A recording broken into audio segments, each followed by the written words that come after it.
Asalaamu calaykum waraxmatullaahi wabarakaatu. Waa mar kale iyo hal abuur Simana Cabdi iyo maansadii hooyo ee dhegeysi habboon. Haddaan boqor ahay la garan bulshadu buunbuuniyaan amase burji leeyahoo khalqigu ii baratamaan adaa hooyoy bilow adduunkaada ay baray bilaahi caleeg ma jiro booskaadii taagan tahay aadmiga ruux buuxin kara budaa araggaa ku jecel bildhaantaadaa dawa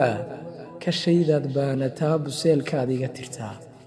badhaadhaha aadmigiyo bilicda koonkiya ifkaay basraay baxsan oon tiraay midii layga beerayay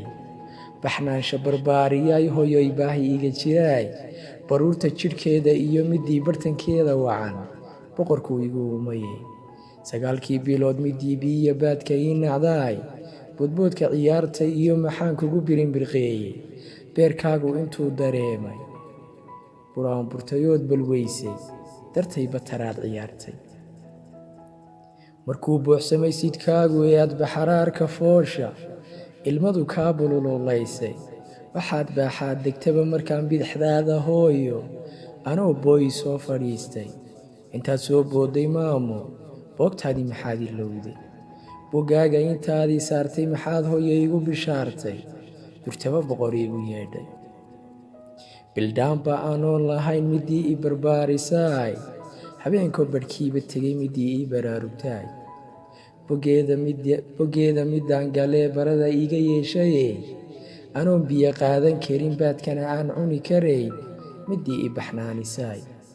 haddaan baari kuu noqdoon barta guradayda iyo adduunkaba buuro dahab adiga kuu wada baxshaa abaalkaagii badhgudin hooyoy sidaad ii bisheed aniga baari iigu tahay ilaah adna kuu badhgoo barwaaqada aakhiro jannada ku bariiso oo bustaha dhiga meel qabow ilaah baradaada iyo beydkaaga fardowsagee intii la bogaadiyana ilaah adi kaa bilow